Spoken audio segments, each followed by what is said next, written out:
JBT के 1225 रिक्त पदों को भरने की दी मंजूरी गोविंद सिंह ठाकुर।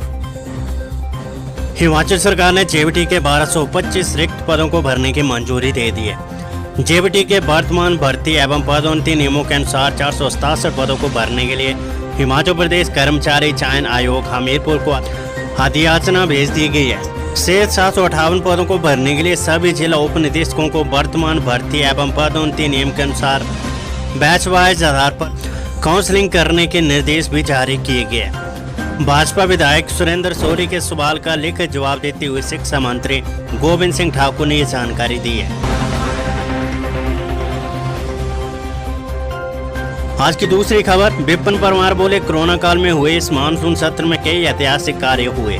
हिमाचल विधानसभा के मानसून सत्र के समापन पर स्पीकर विपिन सिंह परमार ने सत्ता पक्ष और विपक्ष विधायकों, अधिकारियों, कर्मचारियों, मीडिया का सफल संचालन के लिए धन्यवाद किया। उन्होंने कहा कि कोरोना संकट काल में हुए इस मानसून सत्र में कई ऐतिहासिक कार्य हुए हैं। इतिहास भी पढ़ेंगे हिमाचल तकनीकी विश्वविद्यालय के विद्यार्थी। हिमाचल तकनीकी विश्वविद्यालय में पढ़ने वाले विद्यार्थी इंजीनियरिंग और फार्मेसी के साथ अब इतिहास भी पढ़ेंगे। तकनीकी विश्वविद्यालय अगले सत्र से बहुविषयक कोर्स की व्यवस्था करेगा। कुलपति प्रोफेसर SP बंसल ने राष्ट्रीय शिक्षा नीति 2020 का क्रियान्वयन भारतीय इतिहास के परिक्षेप में विषय पर ऑनलाइन व्याख्यान के दौरान ये जानकारी दी है। विधायक निधि बहाल, जारी होगी 50-50 लाख रुपए। कोरोना महामारी के चलते हिमाचल में 2 साल के लिए निलंबित की गई विधायक विकास निधि शुक्रवार को बहाल कर दी गई है। विधायकों को 50-50 लाख रुपए जारी किए जाएंगे। अक्टूबर के बाद इस निधि के 25-25 लाख रुपए जारी होंगे। शेष 25 लाख पंचायत चुनाव के बाद मिलेगी। विधानसभा के मानसून सत्र के आखिरी 10वें दिन शुक्रवार को सदन में मुख्यमंत्री जयराम ठाकुर ने कहा कि ऐसा इसलिए किया जा रहा है क्योंकि नवंबर में पंचायत चुनाव की आचार संहिता लग सकती है। अग्निशमन खोलने के लिए रिपोर्ट मांगेंगे सीएम जयराम ठाकुर। मुख्यमंत्री जयराम ठाकुर ने कहा कि भटियात, चिड़गांव और किलाड़ की रिपोर्ट मांगेंगे। उसके बाद ही अग्निशमन केंद्र या उप केंद्र खोलने पर विचार होगा। मुख्यमंत्री ने ये बात भरमौर के विधायक जियालाल के सवाल के जवाब में कही है। सीएम ने कहा कि पांगी में लकड़ी के मकान बने, उनके पास प्रस्ताव आए हैं। जान माल का खतरा भी है। रोडू के विधायक मोहन लाल ब्राक्टा के अनुपूरक सवाल के जवाब में सीएम ने कहा कि चिड़गांव, डोडरा, क्वार आदि क्षेत्र में भी देखा जाएगा। 5% कोटा पूरा हो गया है तो दूसरे विभाग में देंगे नौकरी, सीएम जयराम ठाकुर। मुख्यमंत्री जयराम ठाकुर ने कहा कि अगर किसी विभाग में कर्णमूलक नौकरियां देने का 5% कोटा पूरा हो गया तो अन्य विभागों में रिक्तियों पर नौकरियां दी जाएगी। जिस परिवार की स्थिति दयनीय है ऐसे विशेष मामले कैबिनेट में ले जाएंगे। PWD, जल शक्ति और शिक्षा विभाग में सबसे ज्यादा आवेदन लंबित है। मुख्यमंत्री ने शुक्रवार को सदन में सुजानपुर के विधायक राजेंद्र राणा के सवाल पर यह जानकारी दी है। आज की अगली खबर है, कोरोना पॉजिटिव अभ्यर्थी नहीं दे पाएंगे पॉलिटेक्निक की परीक्षा। हिमाचल प्रदेश तकनीकी शिक्षा बोर्ड की ओर से ली जाने वाली पॉलिटेक्निक की 6ठे सेमेस्टर की परीक्षा में कोरोना पॉजिटिव अभ्यर्थी नहीं बैठ सकेंगे। इन अभ्यर्थियों को तकनीकी शिक्षा बोर्ड बाद में परीक्षा देने का मौका देगा।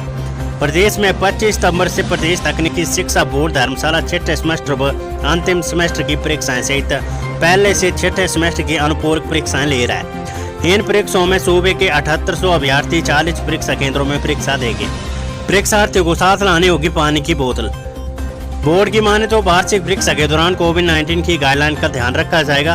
परीक्षा से पहले सभी परीक्षा केंद्रों को सैनिटाइज किया जाएगा। छात्रों को थर्मल स्कैनिंग के बाद ही परीक्षा हॉल में जाने की अनुमति दी जाएगी। छात्रों को मास्क पहन कर आना होगा। उन्हें पानी की बोतल साथ लानी होगी। दैन की 2 नाबालिग लड़कियों ने उठाया खौफनाक कदम। एक रेलवे पुल से कूदी तो दूसरी ने लगाया फंदा। खबर है पालमपुर से। भवारना पुलिस थाने के अंतर्गत आते गांव दैन की 2 नाबालिग लड़कियों ने कथित रूप से आत्महत्या कर ली है। जानकारी के अनुसार 17 वर्षीय नाबालिग लड़की ने राजपुर के समीप रेलवे पुल से छलांग लगाकर अपनी जीवन लीला समाप्त की तो 15 वर्षीय नाबालिग लड़की ने घर पर ही फंदा लगा लिया। दोनों नाबालिग लड़कियां एक ही क्षेत्र की परंतु अलग अलग परिवारों से संबंधित है। इन दोनों ने किन कारणों से ये कदम उठाया ये अभी स्पष्ट नहीं हो पाया है। पुलिस ने दोनों मामले में जांच आरंभ कर दी है। डीएसपी डॉक्टर अमित शर्मा ने बताया कि पुलिस इन दोनों नाबालिग लड़कियों द्वारा उठाए गए ऐसे कदम की विभिन्न एंगल से जांच कर रही है। एनएमसी में कोरोना पॉजिटिव गर्भवती महिला का सफल सीजेरियन, बच्चे की रिपोर्ट नेगेटिव। खबरें मंडी से। मंडी जिला के नहर चौक मेडिकल कॉलेज में शुक्रवार को कोरोना पॉजिटिव गर्भवती महिला का सीजेरियन किया गया है। कोरोना संक्रमित गर्भवती महिला को बीते 16 सितंबर को हमीरपुर अस्पताल से नहर चौक मेडिकल कॉलेज शिफ्ट किया गया था, जिसके चलते मेडिकल कॉलेज के डॉक्टरों की टीम ने महिला का सफल सीजेरियन किया। मेडिकल कॉलेज नहर चौक के एमएस डॉक्टर जीवानंद चौहान ने बताया कि डॉक्टरों की टीम ने शुक्रवार प्रातः करीब 10:15 बजे तक उक्त कोरोना पॉजिटिव गर्भवती महिला का सफल सीजेरियन किया और नवजात शिशु की रिपोर्ट नेगेटिव। अगली खबर है, कर्णमूलक संघ ने किया विधानसभा का घेराव, सरकार से उठाई ये बड़ी मांग। हिमाचल प्रदेश कर्णमूलक संघ ने अपनी मांगों को लेकर शुक्रवार को विधानसभा का घेराव किया और सरकार से कर्णमूलक आश्रितों को जल्द नौकरी देने की मांग की है। इस दौरान प्रदेश भर से युवा शिमला पहुंचे और इस धरने में शामिल हुए। इस मौके पर आश्रितों ने कई मांगे उठाई। आश्रितों ने अनुकंपा के आधार पर दी जाने वाली नौकरियों में आय सीमा को हटाने की मांग की, साथ ही वन टाइम सेटलमेंट के माध्यम से विभिन्न विभागों में लंबित कर्णमूलक के मामलों को जल्द निपटारा करने और 5% कोटे की शर्त हटाए जाने की मांग भी उठाई है। 10 दिन पक्ष विपक्ष में नोकझोंक के बाद मानसून सत्र शांतिप्रिय ढंग से संपन्न। खबरें शिमला से। 10 दिन तक चले हिमाचल प्रदेश विधानसभा के मानसून सत्र की कार्यवाही अनिश्चितकाल के लिए स्थगित होगी। सत्र के अंतिम दिन मुख्यमंत्री जयराम ठाकुर ने कहा कि सदन में पहली बार नियम 67 के तहत चर्चा हुई। कोविड-19 के चलते जो भी बंदी से थे उनको खत्म कर दी गई। नए 3 मंत्री बनाए गए। पहले मंत्री को लेकर भी सवाल उठता था। संकट के इस दौर में जनता को भी थोड़ा सहयोग करना चाहिए। कठिन परिस्थितियों में हिमाचल की जनता ने सहयोग भी किया है। अगली खबर है कुल्लू से। कुल्लू के रामनगर में 2.5 मंजिला मकान जला, 10 लाख का नुकसान। जिला कुल्लू की गड़सा घाटी के रामनगर में आग लगने के कारण 2.5 मंजिला मकान जलकर राख हो गया। वहीं आग लगने के कारण मालिक हुकुमचंद को 10 लाख रुपए का नुकसान हुआ है। राजस्व विभाग की टीम भी मौके पर पहुंच गई है और प्रभावित परिवार को राहत भी दी जा रही है। शिमला मटोर 4 लेन को लेकर की है केंद्रीय मंत्री गडकरी से बात। मुख्यमंत्री जयराम ठाकुर ने कहा कि 223 किलोमीटर के शिमला मटोर 4 लेन को उन्होंने केंद्रीय मंत्री नितिन गडकरी से बात की है। इसको लेकर दिल्ली जाने की योजना बनाई गई थी, लेकिन गडकरी के कोरोना संक्रमित होने से कार्यक्रम टल गया। केंद्र को 4 लेन बनाने की मांग को लेकर पत्र भेजा गया। जल्द मामले को लेकर दिल्ली जाऊंगा। कहा कि राजधानी शिमला को 9 जिलों से जोड़ने वाले इस 4 लेन को लेकर सरकार पूरी तरह से गंभीर है। विधानसभा सत्र के आखिरी दिन शुक्रवार को प्रश्नकाल के बाद नेता विपक्ष मुकेश अग्निहोत्री ने पॉइंट ऑफ ऑर्डर के तहत शिमला मटोर को 4 लेन बनाने केंद्र के हाथ खींचने का मामला उठाया। कहा कि 10 सितंबर को national highway authority of India ने सरकार को पत्र जारी कर 4 लेन के लिए प्रस्तावित मार्ग को राज्य या लोक निर्माण विभाग को सौंप दिया। नेशनल हाईवे और 4 लेन को लेकर किए गए दावे फलीभूत नहीं हुए। पतलीकुल के हिमरी गांव में 16 वर्षीय लड़के की गोली मारकर हत्या। कुल्लू जिले की ऊंची घाटी की ग्राम पंचायत देवगढ़ के ग्राम हिमरी में एक लड़के की गोली मारकर हत्या कर दी गई है।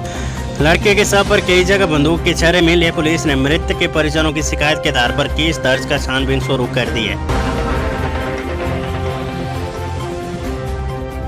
वीरभद्र सिंह के सदन में आने से मिलता है हौसला, मुख्यमंत्री जयराम ठाकुर। मानसून सत्र के समापन पर दिए वक्तव्य में मुख्यमंत्री जयराम ठाकुर ने कहा कि वीरभद्र के यहां आने से हौसला मिलता है। उन्होंने सदन की बैठक में आने के लिए वीरभद्र सिंह का आभार जताया। इसी तरह से स्पीकर विपिन सिंह परमार ने भी सदन में पहुंचने पर वीरभद्र सिंह का धन्यवाद किया। सदन में वीरभद्र सिंह का कांग्रेस ही नहीं बल्कि भाजपा के कई विधायकों ने सम्मान किया। सदन की कार्यवाही समाप्त होने के बाद मुख्यमंत्री ने शिष्टाचार के नाते विपक्षी सदस्यों के पास जाकर उनका आभार जताया। इस दौरान भाजपा के कई विधायकों ने पूर्व मुख्यमंत्री वीरभद्र सिंह के पांव छूकर उनसे आशीर्वाद ली। पूर्व मुख्यमंत्री ने संसदीय कार्य मंत्री सुरेश भारद्वाज की इस दौरान पीठ भी थपथ पाई।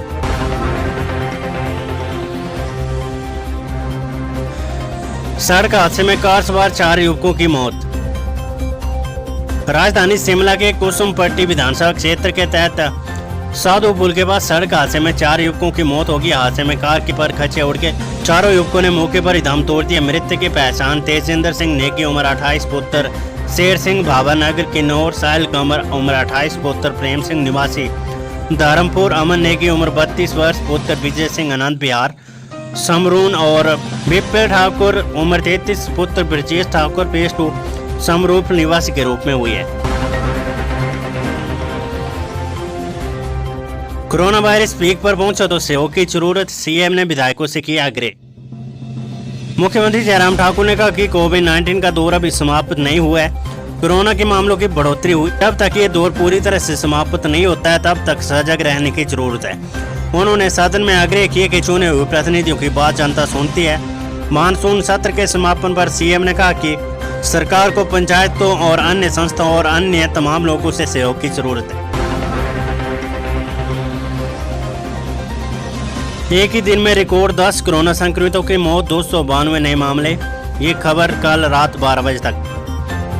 हिमाचल में 21 से खुलेंगे स्कूल, गाइडेंस लेने आ सकेंगे 9वीं से 12वीं के विद्यार्थी। हिमाचल में करीब 6 माह बाद 21 सितंबर से स्कूल खुल जाएंगे। 9वीं से जमा 2 कक्षा के विद्यार्थी गाइडेंस लेने स्कूल आ सकेंगे। इस दौरान नियमित कक्षाएं नहीं लगेगी, लेकिन रोजाना 50% शिक्षक और गैर शिक्षक स्कूलों में आएगी। स्कूलों में शिक्षक ऑनलाइन पढ़ाई की मॉनिटरिंग करेंगे। 30 सितंबर तक ऑनलाइन पढ़ाई होगी। अभिभावकों से स्कूल आने का सहमति पत्र लाने पर विद्यार्थियों को ही गाइडेंस लेने के लिए आने दिया जाएगा।